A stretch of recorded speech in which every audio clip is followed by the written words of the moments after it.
Życie codzienne w PRL-u miało swoją specyfikę. Charakterystyczne były braki w zaopatrzeniu i wszechobecne kolejki. System gospodarczy PRL-u oparty był o centralne planowanie, rozbudowane plany produkcyjne i biurokrację. System ten jednak okazał się niewydolny. Brakowało podstawowych produktów żywnościowych, takich jak kasza, mąka, ziemniaki czy mięso. Dlatego też władza wprowadziła kartki na żywność.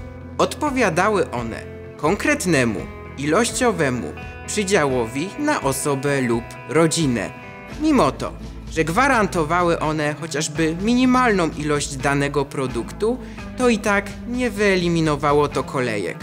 Kolejki były charakterystycznym elementem życia codziennego w PRL-u. Z biegiem lat kolejki stawały się coraz dłuższe, co zmuszało osoby robiące zakupy do organizowania własnych form kontroli. Między innymi taką formą były listy kolejkowe, czyli pewnego rodzaju listy obecności. Co jakiś czas były one odczytywane. Osoby, które zniknęły, były z niej automatycznie wykreślane. Inną ważną funkcję sprawowali też profesjonalni kolejkowicze, czyli tzw. stacze kolejkowi. Były to osoby, które za niewielką opłatą zastępowały innych w kolejce. Funkcje te sprawowały również dzieci. Oprócz podstawowych produktów żywnościowych brakowało także innych dóbr, takich jak mieszkania, samochody czy paszporty. Budownictwo mieszkaniowe było niezwykle niewydolne. Państwo nie było w stanie zapewnić podstawowych potrzeb dla swoich obywateli. Ponadto władza całkowicie kontrolowała rynek mieszkaniowy. Obrót prywatnymi nieruchomościami był praktycznie niemożliwy. Mieszkania wówczas dostawało się lub otrzymywało z nadania. Aby stać się właścicielem mieszkania, trzeba było być członkiem spółdzielni mieszkaniowej oraz posiadać książeczkę oszczędnościową. Ponadto trzeba było uzbroić się w cierpliwość. Na mieszkanie trzeba było czekać od kilku do kilkunastu lat. Ale można było ten proces przyspieszyć, wręczając łapówkę albo mając odpowiednie znajomości. Jakość oddawanych mieszkań pozostawiała wiele do życzenia. Normą były krzywe podłogi, niedomykające się okna, cieknące krany. Oszczędzano nawet na układach mieszkań i metrażach. Najgorsza była ślepa kuchnia, czyli mała, ciasna kuchnia bez okna. Kolejnym z dóbr trudno dostępnych w okresie komunizmu były paszporty. Wiązało się to ze świadomą polityką izolowania swoich obywateli w celu ściślejszego ich kontrolowania. Dodatkowo, o wiele trudniej było wyjechać na zachód niż do krajów bloku wschodniego.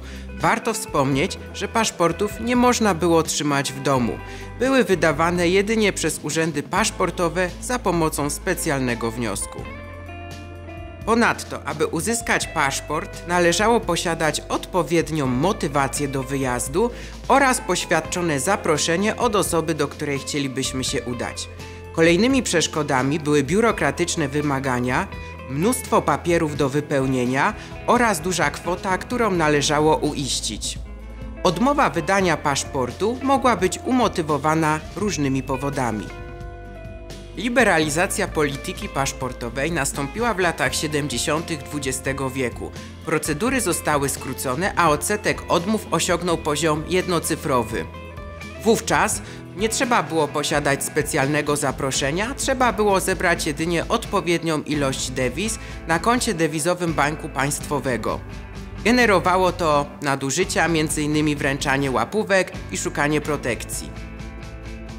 Jednym z najbardziej pożądanych dóbr w PRL-u był samochód. Przemysł motoryzacyjny był również ściśle kontrolowany przez państwo. Jednak w latach 70. władze wpadły na pomysł stworzenia samochodu dla Kowalskiego. Tym pojazdem okazał się być produkowany na włoskiej licencji Fiat 126P zwany Maluchem. Jego produkcja rozpoczęła się w 1973 roku. Jako najtańszy ze wszystkich oferowanych samochodów szybko stał się królem polskich szos. Był pierwszym w kraju samochodem wielkoseryjnym przeznaczonym dla indywidualnych odbiorców. Nierzadko pierwszym w historii danej rodziny. Jednakże wówczas promowano nie jakość, a ilość. Maluchy miały pełno fabrycznych usterek.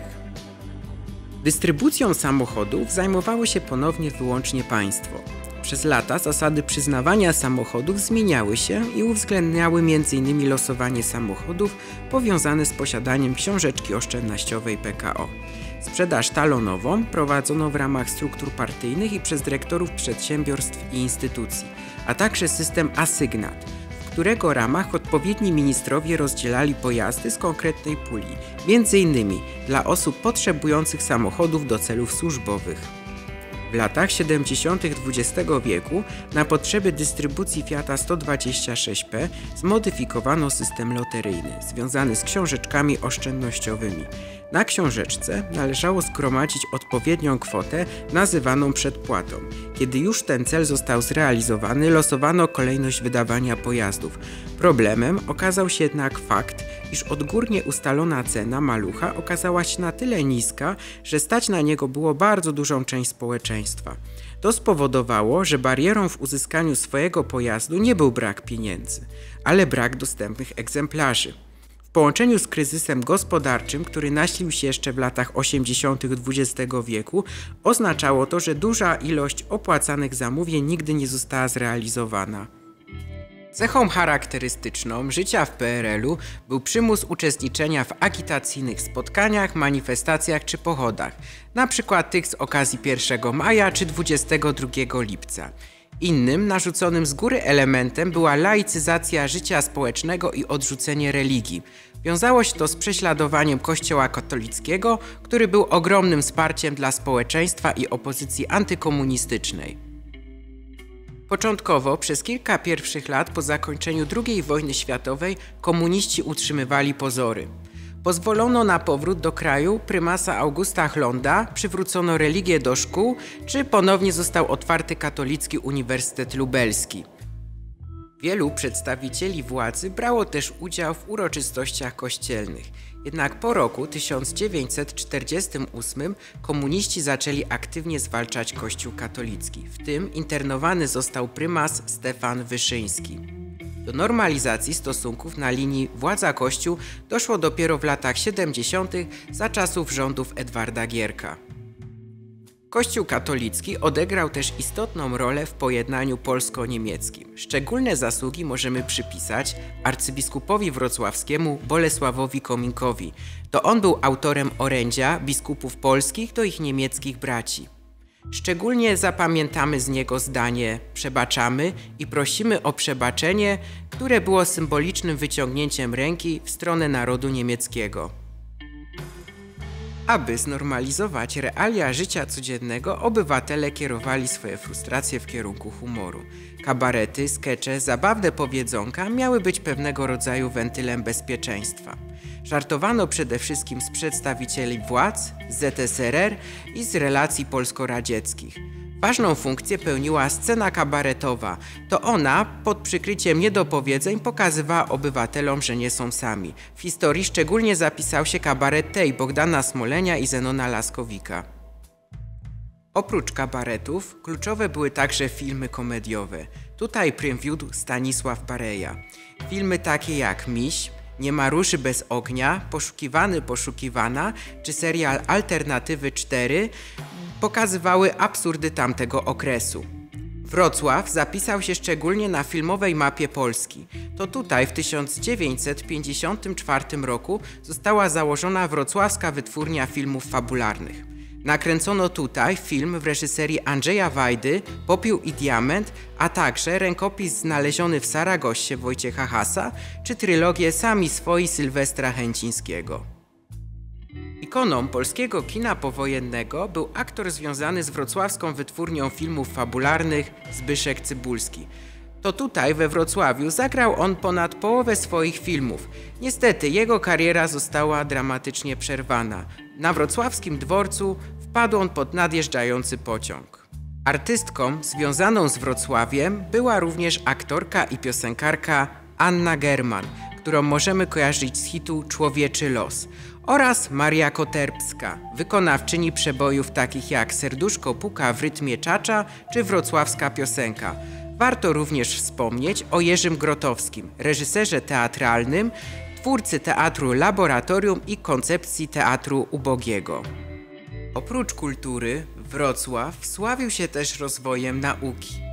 To tutaj, w 1958 roku, profesor Wiktor Bross dokonał pierwszej w Polsce operacji na otwartym sercu. Kilka lat później, w 1966 roku, udało mu się przeszczepić nerkę od żywego dawcy. We Wrocławiu pracował również naukowo profesor Ludwik Hirschfeld, który był znany z tego, iż odkrył prawo dziedziczenia krwi oraz konflikt serologiczny. Ważną postacią we Wrocławiu był również Hugo Steinhaus, kojarzony jako współtwórca Lwowskiej Szkoły Matematycznej. Innym istotnym elementem był sport. Ciekawym aspektem tej kwestii jest fakt, iż przez cały okres trwania Polski Ludowej istniała iluzja amatorstwa. Sport profesjonalny kojarzony był z kapitalizmem i korzyściami majątkowymi, dlatego wszyscy sportowcy musieli być zatrudnieni na etat gdzieś indziej. Pomimo trudnych warunków i braku odpowiedniego wynagrodzenia, Wrocław posiadał wielu znakomitych sportowców. Taką osobą był Marek Petrusewicz, pływak, który pobił rekord świata na 100 metrów stylem klasycznym.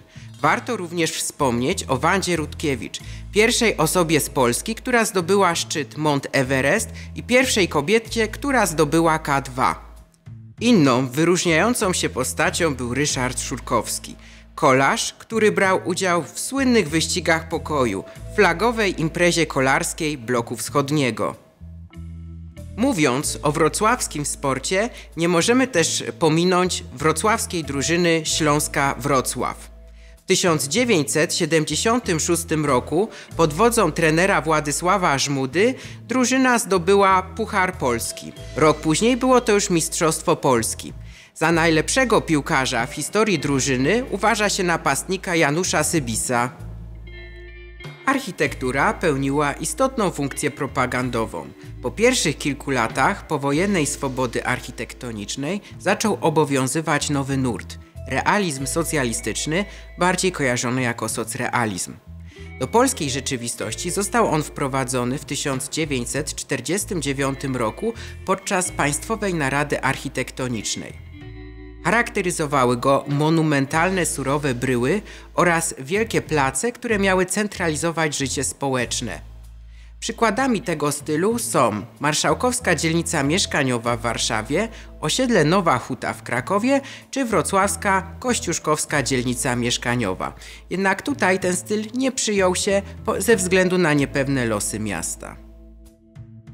Jego obowiązywanie zakończyło się wraz z odwilżą 1956 roku. Powrócono wówczas do idei modernizmu i pozwolono realizować bardziej nowatorskie koncepcje. Wrocławskimi przykładami może być Trzonolinowiec oraz Audytorium Chemii Uniwersytetu Wrocławskiego. Warto wyróżnić projekty Witolda Lipińskiego, autora futurystycznego obserwatorium na Śnieżce oraz ekologicznego i samowystarczalnego domu Iglo. Wpływ na wrocławską architekturę miała też Jadwiga Grabowska-Hawryla, która zaprojektowała zespół usługowo-mieszkaniowy Manhattan oraz Mezonetowiec.